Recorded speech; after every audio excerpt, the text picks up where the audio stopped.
3, 2, 1, play! Winning the WCS was too much of emotion to describe with mere words. Definitely an amazing moment that I don't know if I'll ever experience something like that again. Hi, I'm Josh. I'm 29 years old. I'm a Yu-Gi-Oh player and content creator. My first interaction with Yu-Gi-Oh was obviously watching it when I was a kid in school, and eventually we found out there's real cards and we started playing, and that's how it all began. I first started playing Yu-Gi-Oh competitively when I found out there was local tournaments in my area. At that point, I was only 10, 11 years old, so I didn't take it that seriously. Wow. And then been a long time. Later on, when I was older, I started going to YCSs when they started doing them in Europe. I went to the very first one, and ever since then, I've been playing nonstop. I have a long history with Josh because we both share the love of Yu-Gi-Oh trading card game. But of course, I rediscovered Josh as a Yu-Gi-Oh Master Duel player when he decided to go and grind for the World Championship for the first time. When I've checked out the YouTube channel, I've seen him commentating. Yeah. I didn't know they used so much old footage as well. Attractive to me is that you can just play it from the comfort of your own home, and basically the fact that I can stream it as well to my audience and stuff like that is great for that. Taking part in the Worlds qualifier as soon as they announced it, I was super hyped about the additional opportunity to qualify for the World Championship, because of course I've been trying to do it in the TCG for a long time, and a second chance basically was just something I was always gonna take. Like I have 57. A lot of people were really interested just in high-level focused gameplay, so the stream turned out to be a huge success, and I just thought that was amazing because I was just tryharding basically the tournament and just had. I was already a streamer, not really but doing I much did about it, but people really basically streamed the entire weekend where I qualified. The experience was pretty tiring, but also very rewarding, of course, because it felt like something I've worked towards the entire weekend and maybe even the preparation time before that. And at the time, I think it didn't quite settle in immediately because I was very exhausted from the entire weekend. But then I went to bed, and when I woke up, I suddenly realized that it worked out, and I was very, very happy about it. Yay! I am Jack Roy Steakhammer. Quantal, my goat. My handle is Quantal. I started to play at first very casually, enjoyed the game. Quantal's from the Netherlands. Never really had competitive success previously. But Emre is from Germany as well. Started up in Europe. I started to play almost every single one of them. And at that point, I really felt I had a chance in being more than just a casual, but also being competitive and doing well. You can do anything if you put your mind to it. What seems to be also WCS, which really is special. The qualification process was quite special. Full on 72 hours was really a roller coaster of emotions. There's a lot of ups and downs. Certain points where you play too much because you're too tired, and it's really. I mean, it's up to you how much you play, but it is obviously advised that you take breaks. A friend of mine that I've already known from the TCG, and I also, of course, saw him as one of my greatest rivals during the qualification period because he was so close to me. But that also showed me that he was really good at Master Duel. And because I knew him already, I was like, it only makes sense for me if I really want to take the World Championship seriously. I wanted the best people on my team, so I asked Quantal if he wanted to join because I also felt like he deserved it. I felt just relieved that after all that work, it just worked out and I had achieved a dream of mine. I'm Emre Kızılataş. I'm 26 years old and I live in Frankfurt, Germany. During the early 2000s, my brother's 8 years older than I am.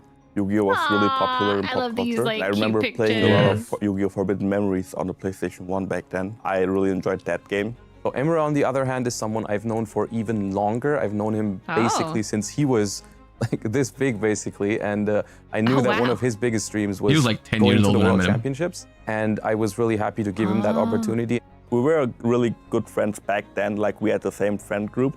And when I started playing again in 2022, he was like my travel buddy, basically. So at the time, I personally did not know Emre. My first time actually meeting Emre was in a Discord. So for Emre in particular, just thinking about how he brings that positive attitude, you know, the fact that he's always upbeat. We have countless countless clips rather of him just smiling, super happy. That's nice. The first connection I have to Emre as a player is, of course, with him and his most favorite Fluanderie strategy. He has been known for that in the TCG, and then also transitioned that law for the Fluanderies deck into Yu-Gi-Oh! Master Duel. We first listed every deck we believed was playable for the tournament. It was also our first time dealing with the deck restrictions and deck regulations, which were a fun challenge, a very welcomed one.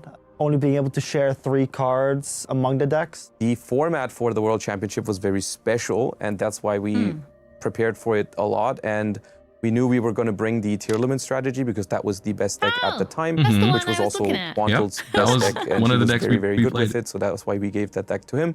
And then we had to still find 5 other decks. We decided, since you don't necessarily have to play both of the decks, that we made it our biggest priority to find 1 really good deck for each player, so 3 really good decks, and then have secondary decks that complement that deck. Our team selection at the time was me playing Tearlament and backup as Sky Striker, Josh with Natuya Runic and Dragon Link, and Emre with Exorcister and Labyrinth. Ooh. There we also came up with the Natuya Runic deck. He wanted to try the deck out for like a game, just to see how it feels. And I was playing Sprite and Labyrinth at that time. Ray. And he just obliterated me like the entire day. And then we realized, okay, that deck is crazy. I really wanted to bring my Blue deck to Worlds because it's my favorite deck. And I feel really comfortable playing that deck. Josh was not so keen on it, so he told me to come to his place. If I win 1 game in 2 hours, he'll let me play the deck. I didn't win a single game. Yeah. So in terms of expectations, of course, you do have to contextualize it with the fact that they were second seed Yeah, if you win against me. heading into that World Championship behind Shakes now. Surprisingly, I wasn't quite stressed in the lead up towards WCS. He didn't win. I honestly felt that whatever happens, happens. I felt that most of us were quite calm. Look at his smile. They even said it in the doc. They were like, he has a lovely smile. He does. We started well into the tournament, and that was very important, I think, because the first round was by far the most nerve-wracking round, because you just sit down and this is where it starts. And all the in-game effects were also very special for the World Championship, so it was something I don't think anyone was prepared for it, how intense it felt when you have the headset on and everything, but we won our first 2 rounds, which was really important, because after those we were already guaranteed to make it through the group stages, so we had a lot of pressure fallen off of us for the 3rd round of the group stage. So the 3rd match really at that point didn't matter too much, where I decided to, Josh told me to play Sky Striker just to test the matchup into Exorcister, which gave us a good guidance of how Striker was into the Exorcister matchup. In the top cut, I really started to shine. I won more games than I lost, which was really important. We played against the Japanese team. And I remember in the very last set, we all 3 lost the coin toss. Like, I was looking to the left, I saw Quantel lose, I saw Josh lose, I look at my monitor, I lose. I look at my opening hand, I drew triple Ash Blossom, which is a good card, but you don't want to draw it as a 3-off. And I somehow still ended up winning that game. Right before the final, we were all very, very nervous, especially the opening ceremony. We heard the music and everything, and that really, everyone had chills waiting for the finals, and it was very, very special. Emre, of course, wandering around the venue because he couldn't stand still because he was so nervous. Jack and myself, a little bit more calm and collected, but still hearts racing and everything. We just tried to stay calm as much as possible. Looking back at it now, I don't really know how we managed to even pull that off and stay there and just play the finals. The final was really interesting. So Team 7 has 3 really, really great players. I think by today everyone knows them. They have different colors every year as well. That we can get. I was in my head, I had the feeling if I win the very first game against Jesse that we're going to win the final. And there we go. Game 1. Advantage to Snipehunters and advantage. We were able to solidify a 3-3 to the final set. The very last game of that match was Quantel. If he wins, we're going to win the World Championship. As soon as he started to attack for a game, I had like goosebumps on my entire body, and I was like, yeah, we've just done it, which of course we believe in it, but we also didn't believe in it because it was so surreal to be the world champion.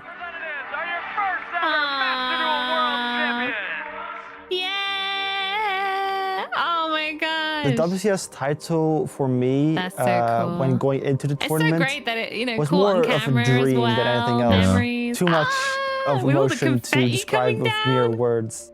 You feel numb basically for a moment because it takes a while to settle in, right? You just you stand up and we hug each other and everything, but it doesn't feel real yet because it takes a while to realize, and we walk up to lift the trophy and everything, and it's just a very, very surreal moment that even now I have a hard time describing the exact feelings, but definitely an amazing moment that I don't know if I'll ever experience something like that again.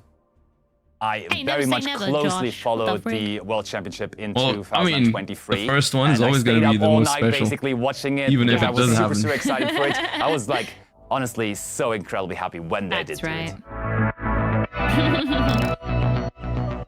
After winning WCS 23, it was quite a calming effect, where rather than playing less Yugioh, I ended up playing more Yugioh than ever. The motivation was clear. We wanted to win back-to-back. That was our goal. A couple months before the World Championship was coming up, we just started actively playing. I mean, I think most of us were actively playing the entire time anyways, because we just like to play the game, so that wasn't really the issue, but we started more concentrated preparation. I personally was testing every single deck that included Promethean Princess, the Story of Flames. Look at you. A lot of the fire decks were If I was a demon. individually all shared a lot of important key pieces, such as Snake Eye Engine. We looked at the meta, which I think was pretty much dominated by Fire Kings. So we knew, okay, one of us will play Fire King. Yubel was also a threat, but we didn't like Yubel that much because it played really weak into Max C, which was a 3 back then. We knew, okay, one of us will play Fire King. It ended up being Josh. Quantle ended up really liking Key Elements again, which was a strategy that he felt the most comfortable with. And I picked Centurion as my first deck, which was really odd. I think no one else played it. And at near the end, we had really solidified that Fire King Snake Eye was by far the most settled in the metagame in order to beat the vast majority of decks. I think we had a good chance to win it going into it, but I think so did all the other teams. Of course, they increased the number of teams this year, so it was naturally going to be a little bit harder, and I don't think there was any team that we looked at and we were like, yeah, those are going to be easy to play against. I think everyone was a hard opponent. They came in as the favorite simply because, they'd won the prior year, and we had a lot of expectations for them based on the highs that they'd reached before and the fact that they'd shown that they can compete and be the best team in the world. 2024 Worlds definitely went quite different on day one, especially for me, because I had not the greatest day one. So we started off with a rough situation where we lost round one. Somehow we played best when under pressure. Emre was performing very well on the first day. He was single-handedly beating almost all of his opponents. Winning that many games felt really good. I felt like, yeah, just bring me the next opponent, I'll just against them as well. When I'm losing, my teammates are winning. When they're losing, I'm winning, and that's what makes a great team. We need to complement each other, as I said. Then into top 4, we played a familiar opponent with Tasku's team, which we had previously played in the previous top 4 of the previous WCS. It was Quantle and my turn to pay him back for it, and we ended up winning the semifinals as well. Way! Our mental state before the final compared to last year was completely different. I want one of these jerseys. We were more chill. I think the two World Championships we had so far for Yu-Gi-Oh! Master Duel lift off of the rivalry between Team 7 and Team Snipehunters. It's like a whole new story now. It is part of the game. It is part of why the World Championship was so exciting for both of these years. I think there has always been a sort of rivalry since the first WCS final. We knew that Team 7 wanted to win the WCS as much as we do. When we went for the second time, we really knew that they were coming back with a hunger to win that event. The finals didn't go well for us this year. Looking back at it, I don't think there was too much we could have done. As soon as the match finished, I felt like I was already okay with it. Of course, I felt disappointment, but I also saw their reaction and I saw how much it meant to them. And they are also people that I've become friends with over the years. So I think the overwhelming feeling for me was, it's okay. We had it last year. I think it's okay if they have their moment this year. And I felt happy for them, and it was okay ultimately. That's lovely, Josh. Thank you. After we lost the final, we knew that we were not automatically qualified because only the winner gets qualified. So we knew we had to go through all of the process of qualifying again. I think Team Snipehunters always will have a chance as they have very, very good individual players. And I know that all 3 of them are going to try to make it through the regional qualifiers for their team. The overall decision was, yes, we're going to all try to qualify again. And if one of us makes it, we're going to invite the other 2 just to bring Team Snipehunters back. Yes, and that's what's going to happen if one of us makes it. Yeah. I think from the very first moment, we knew that we will go together back as a team. I think it would feel wrong to play with other people in that tournament because we've been there together, we won it together. That's everything you could ask for. It wouldn't have mattered if we would have lost twice in the final or won twice. At the end, we want to play the World Championship. I think that through the 2 finals, we had become very close friends all together. Yeah, it's gonna be exciting because we really wanna go back. Worlds hasn't been in Europe for a while, so it's incredibly exciting to see that it's now coming back to Europe and to Paris, France specifically, because that's of course a beautiful location with the home turf advantage. Of course, it's even easier. No jet lag, no nothing. Therefore, the European teams, and there are some good ones already qualified, I think they are going to have a good time, maybe taking the title once more. It's hard for me to even express how much Yugioh has done for me overall because I've been playing this game forever. At this point, a lot of my longest friends and closest friends are from this game. A lot of my travel experiences and so many other things. The competitive success I found, as well as the career I now have. So it's basically almost everything that this game has brought to me.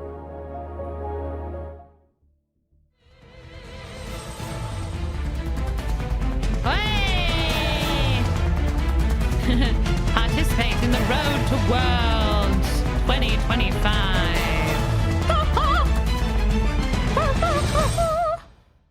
How did you get the name Snipehunters? Because we hit on 5. Huh? Okay, so yeah, I can explain to you why the name is Snipehunters. I don't know how many people actually know this, but so that year, I don't know, maybe okay, look at Snipehunter the card, maybe, because that is a Yu-Gi-Oh card. Okay. I don't know. I picked that name. I don't know if it was too hold up.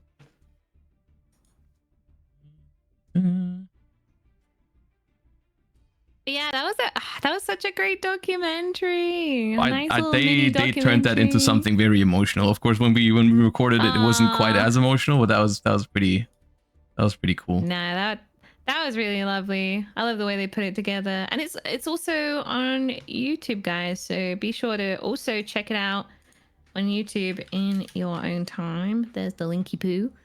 But yeah, Snipehunters is a card that in its artwork, it's basically it lets you roll a dice, and and basically depending on the result, it either hits or it doesn't hit. And in its artwork, it specifically hits on the number 5. And the year 2023 was my 5th time at the World Championship, so I called the team Snipehunters because it was I was like, it's gonna happen on number 5, so that's why that's the name. I see. Clever. I like that. And it did work. It worked. Oh no, that's awesome. I love seeing such passion. Like, thank you. It's so cool. And gosh, and I imagine you are entering again, all 3 of you. Well, we haven't qualified yet. That's what the second stage is for. Well, that's what I mean. Like you go through the. Oh no, we're trying. Yeah, we're definitely trying. All 3 of us are trying. And like I said in that thing, if one of us ends up qualifying, we're gonna invite each other again. So hopefully, Team Snipehunters can be back at this year. But we will try our best. Keep everything crossed. I hope so. I'll be cheering you on. Thank you.